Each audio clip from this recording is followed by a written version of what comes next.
Hey, pardon the sound of the noisy good one over there. Blah. That's not me, that's that piece of shit good. Anyway, this is getting pretty sketch right here.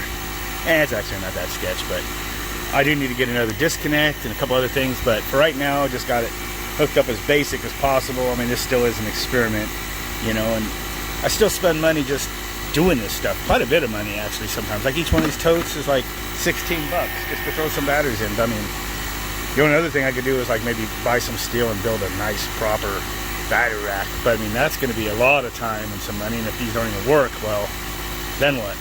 So, buckets, containers from Lowe's is what they're getting. I just made up this diode right here for a check valve. It's basically what they are, but I just put these two diodes on here in parallel. They're 600 volt rated diodes. It's going to come from the bank. So basically what I'm going to do is my solar power comes in this conduit. That's been professionally installed actually by an electrician, believe it or not. And comes to this disconnect, and then the DC out goes to my VFD DC input. And then right now I'm going to hook my batteries up parallel with the solar input.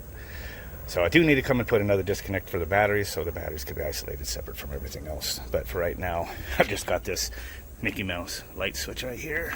And we're ready to flip it and see what happens. So basically the batteries for right now are just going to be tied. It's this conduit right here going to be tied in parallel with the power coming in from the solar. And the solar disconnects off over there. It's 11:30 a.m. and right now the solar was able to run my heat pump completely on its own, at least on 2 tons worth, you know, on 40 hertz, with no power from the utility. Because when I pulled the utility, it just kept running until I walked over to my backyard solar, and then this unit stopped.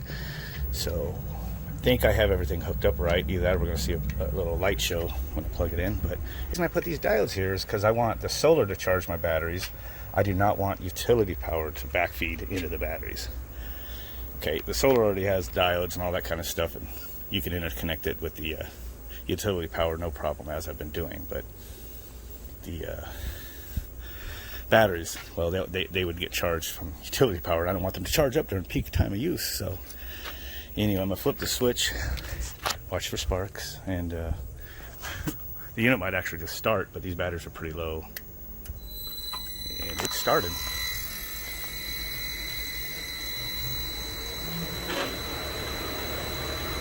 These batteries have been sitting for a long time. Let's go here and check the voltage. 295 volts. 295 volts. Wow. And I'm sure that's dropping below the rectified voltage of my step down 212 AC utility power, so it should draw some on here. No. What the hell? Okay. Huh. Okay, so those batteries are still above whatever this comes out rectified in my rectifier. I never really did come out and check that. That's interesting. So if I turn this off, you'll see this go up to the amps. 9 amps, 40 hertz. Flip the switch, turn the battery bank back on. Bam, just dropped to 0. I wonder how long these batteries can run before it starts tipping. Huh. And maybe 25 batteries goes longer. Will do more than I think. I don't know. But I have another set of 25 I'm starting to piece together here, and I'll just stack them right on top of that fucker. This is something I've had the whole time for like the last 6 months, and I should have put these together, and I just haven't. But the cool thing would be these would be getting topped off during the morning when this thing hardly runs. The solar will just sag down to whatever voltage the batteries are, and then it'll slowly bring them up, and eventually go, if it can, if this doesn't run enough to keep the voltage sagging from the solar during the day, these will charge up to a peak voltage of what the solar unloaded value is, which I think is about 360 volts. Full loaded is 330. It'll sag down and keep producing power, even, you know, down to like, it'll sag it down like 300. It's only like a couple volts per solar below it's rated. And that's why I knew I had a wide range for the batteries. I won't need a load controller, a charge controller or anything, because I can't really undercharge them. I can't really overcharge them, because the most it's going to pull them down is just a little bit under 12 volts. Wired now in 25, 300 volts across them all is 12 volts per battery. And I figured that'd be about where this thing would be at on the utility voltage, but it actually might bring those batteries down just a pinch more, maybe a couple tenths of a volt underneath before that starts kicking in. And then at 330 volts, which is what the full rated output of my solar is, that's 13.2 volts across the batteries. I think I just calculated to be. And then at high voltage on the unloaded solar, it'd be 360 volts. It's like 14.4 volts. So the most these will ever see is like 14.4. It's like about a half a volt above its float voltage level. I don't think there'll be any problem, but I don't know. That's why I'll probably just leave one bank hooked up for a while to make sure they don't swell up, because I've screwed up a couple putting them on a shitty battery charger, and they swelled up. None of these batteries sitting out here are swelling up. Hopefully the heat doesn't do nothing to these. I mean, they are used in a server rack, which is air conditioned, so if they work, I'll probably have to put them in some sort of a container and put some venting in it or something, or maybe just take the chance of putting them in my house, in the garage. I don't know. We'll see. I might have to make a little cooler for it. If these work out permanently, I probably will anyway, just because, well, for one, it'd be cool making a homemade small mini air conditioner unit to cool a small doghouse, and two, if I keep them, 70 to 80 degrees, they'll probably last. So for right now, in test mode. All right, voltage sagged enough. Look, it's starting to kick in. It's got 4/10. See what I got on that. See what I got.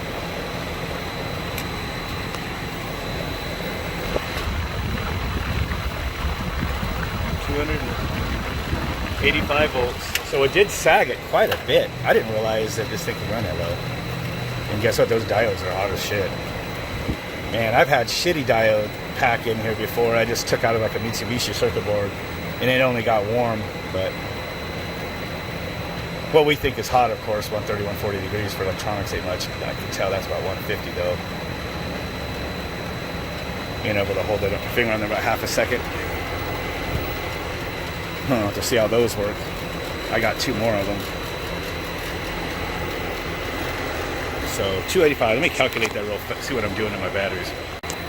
So that brought them down about 11.5 volts. That's kind of out of their normal range there. So I'll have to see about what I can do about that. I wanted this to be simple and not have to use any electronics. But I might have to make something that disconnects them maybe when the voltage is too low. We'll have to see. Or just take a chance and see what happens to a bank of them. Maybe it'll be just fine. The less electronics, the better. So, anyway, I'm going to go ahead and plug in this solar. We're starting to get about 4 amps off the utility power. I imagine this thing might stall now if I try to run on batteries alone. No. It's still able to run on batteries alone. I'm surprised. I bet you if I kicked up to 60 hertz it wouldn't, but I don't know how long I've been out here. I made a couple video clips. You see him, he gets pissed sometimes with that voltage. Made a couple video clips already and stopped, did a couple things, started recording again. So I don't know. I've been running on batteries for a little bit, not a whole long time, but they weren't even, the whole thing is they were already low when I hooked them up. So still gotta let them get charged. So I'm figuring by the time this unit really starts kicking in, around 11 o'clock or so, the solar had gotten a chance to kind of charge it. At least every time, because every time the unit stops, the solar won't be at max output, that early in the day, but it's still going to put juice into those batteries. And every time the unit actually, on a day like this where it actually can cycle all the way off, it's cycling on low stage off and on, those batteries will keep charged. When this unit, of course, goes, during the hot days, see it went back to 0. On hot days, it just cycles between first and second stage all day long. But when it does go to first stage, and the sun's pretty high sun, it's able to produce more than what this thing can. It can actually run it on second stage, 60 hertz. So whenever it drops the first stage, it'll probably have leftover capacity. And this is the capacity I've been throwing away, right? and then I'm going to be putting it into the batteries. So the batteries are, you know, just going to kind of help utilize some of the power I'm giving away.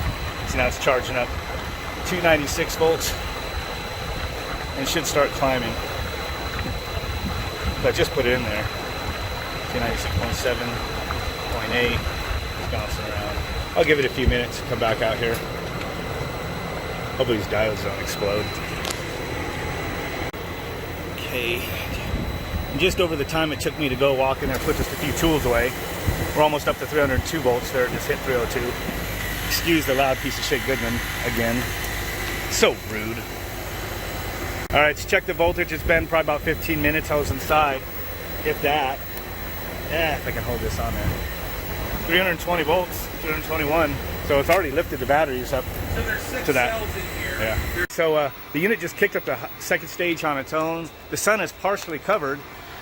Utility power, you'll see, is drawing nothing, right? But let me turn off the batteries. And see, it's actually as the sun is covering up the solar, and it's on second stage, you know, all 3 tons, 60 hertz. It's actually needing to split the power. Of course, if I turn off everything from the solar, this is gonna bounce up to what it actually would need, 11 amps right now. It pulls like 13 when it's hot outside. So okay, so 4 or 5 amps. And that changes, that'll fluctuate as the clouds are moving across the sun right now. It's like noon. Turn that switch back on. Boom, drops it right to 0. So the batteries are already buffering it. Helping out. So right now it's probably drawing, you know, more than what the solar, obviously it's drawing more than what the solar delivers. So it's probably going to slowly drain down the battery banks, and it is 300 volts. So you see, it had a few minutes to start topping them off, and now it's going to start winding them down. And they'll get down to whatever the solar can produce, you know, and sag the voltage. And as it happens, this will start kicking in volt amps, but right now it's not, because as you see, I noticed it had to get down below like 290 volts DC before the utility started getting forward biased in the rectifier and the VFD. Right now it's still technically running off of solar, even though the solar panels aren't putting out 100% of its demand for second stage, but it's got the batteries at it. And every once in a while my I thought maybe the bearings were going bad, but every once in a while, look at this, the ECM motor gets a little confused the way I'm powering it, and it does that little, has a little quirk to it. I'm just going to leave it for now. I'm still trying to see if I can, I thought I saw settings in a VFD to be able to switch them to run permanent magnet motors. And if I can, off one of my small VFDs I have, I might put that in there and take out the ECM controller and just run this off of it. I don't know. The ECM controller, man, those are really efficient though, because they have they get backfeed signal from the, whenever it's pulsing one winding, like three phases of DC. I don't know how to explain it, but it's a DC motor per magnet. So whenever it powers one, it's looking on an unused winding to see when the voltage, it kind of knows its relationship. This, not just the speed, but the position of the armature in the stator. It knows its position, and then it pulses each winding in its best relationship for best power efficiency and everything. So that's why those ECM motors are so efficient over a regular, you know, split capacitor motor. But, and who knows, I might freaking shoehorn in a motor from a Toshiba Carrier or Mitsubishi or something, my Score or Fredericks or something, and run it off of something. We'll see. But I might as well just use this until it dies. So still 0. This diode, I can definitely. Ooh, it's pretty smoking hot. I'm gonna have to order myself a high amperage diode, high voltage high amp, because I could just feel the heat radiating off that heat sink. I'm glad I put that heat sink on there. I almost didn't. Some diodes you can just free air, and it's weird. And there's the Schottky diodes, which means they should be switching really fast, on and off automatically.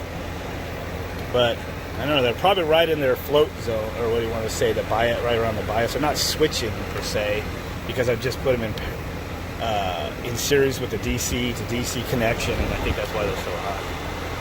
287. It's probably going to start leveling off right there. when that's going to probably start picking up the power. About 5 minutes later, we got a little bit more sun poking through those clouds, right? And it's still on 60 hertz, and the voltage is going back up. We got 313. It's climbing just a little bit. 314. Okay, so it is at high sun. It is able to add a little bit of juice, even if it's on 60 hertz. That's good. Okay, it's 12:35. The sun's still partially obscured. The clouds keep moving around. It's still on 60 hertz, it seems. And my voltage has kind of been going up and down as I've checked on it. So right now it's at 308, right in the middle of the range. I think that equals like 13 point something volts on the batteries. Maybe low 13s divided up. Okay, so it's hovering around 308, now 309. It's going up and down as the sun gets obscured. So that's about 12 point something volts on the batteries. So it's still kind of in the low of the normal operating range on them. So if these are like deep cycle, a friend and I were just talking about the battery technology. They should be able to withstand going kind of low. 10 volts. So it's going up and down. It's kind of buffering it. It's as the clouds cover, because the battery's keeping this from ever tapping any current off of the utility. So it's kind of cool. So when the sun has good energy, the batteries start going up in voltage with the extra capacity that the solar has than what the compressor needs at a given time. And then when the solar isn't quite producing enough for the current demand of the compressor, the batteries are fulfilling some of that. So it's kind of, right now, it's kind of working pretty good. With only 25, of course, it's only going to carry so long in the afternoon before it just goes all the way to utility. It'll just buy me a little bit more off-grid power, which would be cool. But I'll need to add more batteries. But if it works out, I'm going to just keep this for maybe a week or two, just to make sure nothing happens to the batteries before I start hooking up, more of what I have. Things keep going. Maybe when I get a chance, I'll buy another stack of those solar panels while they're still available, those used panels, and throw them up. I'll get some more production. And then eventually I want to make some do-it-yourself inverter, converters, or whatever. They don't really sell inverters that I see that are cheap anyway, that run off of high voltage. Of course, those are on-grid ones, but like off-grid. But I could make a real cheap, if I could get a generator head and just couple one of those motors I'm putting new bearings in, 3-horse motor onto that, I can actually, make like a 3,000 watt plus mechanical generator, I guess, or what do you want to call it, that runs off a battery, high voltage battery bank, and supplies a nice, 120 volt backup for the house for shit hits the fan kind of moment or whenever. Okay, it's now about 1:15. Pretty high sun, but a lot of cloud cover. 0 amps from utility. Wake this thing up.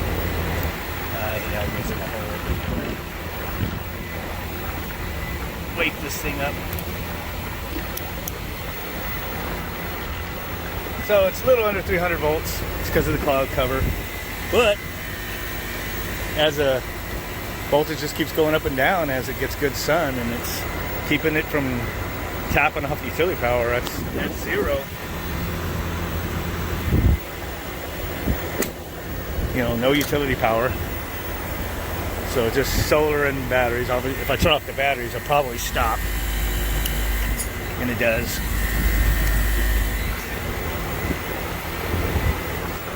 So the battery's able to run it until they run down. But that's pretty cool. It is now 2 o'clock. And the sun's kind of poking through the clouds up there. No amps on the utility power. But the voltage is sagging, of course. This is on high speed, 60 hertz, and clouds keep kind of going in the front of the sun there. So we're sagged down about 293 volts, but it's still within operating range before it actually has to pick up on the utility power. Which, remember, for those who haven't seen the past video, this is a step-down auto transformer.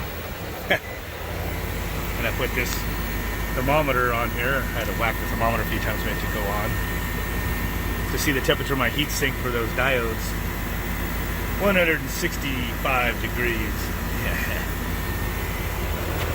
Freaking awesome. Just got home. It is from work and it's 4:20 p.m.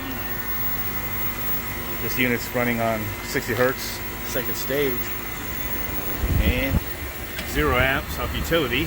Usually it will be starting to draw power off utility power if it's on full speed when the sun is down at that angle. So it must be depleting what did get into the battery. So I noticed when I flip the switch off,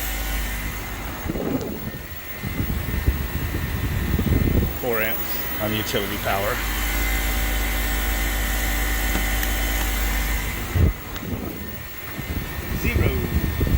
So it is buffering power into those batteries, and then it draws off the batteries when the solar isn't enough, and then eventually it'll deplete it enough and the sun will go down enough that it will start going over to utility power. But that's cool. So even the one bank of 25 batteries is helping, I'm sure. That's kind of cool. And I imagine, you know, it'll be better when I add more, but it can only top off, you know, the more batteries I add, it's only going to top off the charge if the, you know, sun is, you know, producing good power with the solar and the unit's not utilizing full output to get enough power to recharge the batteries. So at some point, adding more and more batteries isn't going to do any good until I'll probably add more solar panels. So far, we'll let this go, you know, keep letting it run the next couple days and see how it works. But if it works like it is, then I'll do a little more permanent solution and put some more batteries on there, and then we'll look at maybe adding some more solar. Yeah, then I'll look at maybe seeing if I can start working at getting my air handler off of utility power and put on the DC bus, and somehow put some sort of something to be able to send power out to the Ecobee, so it will run off of it, and my controls will run off of it. So technically I'd be able to have one AC run if the utility power goes off. That would be awesome. That would be my goal. So we'll see how it goes.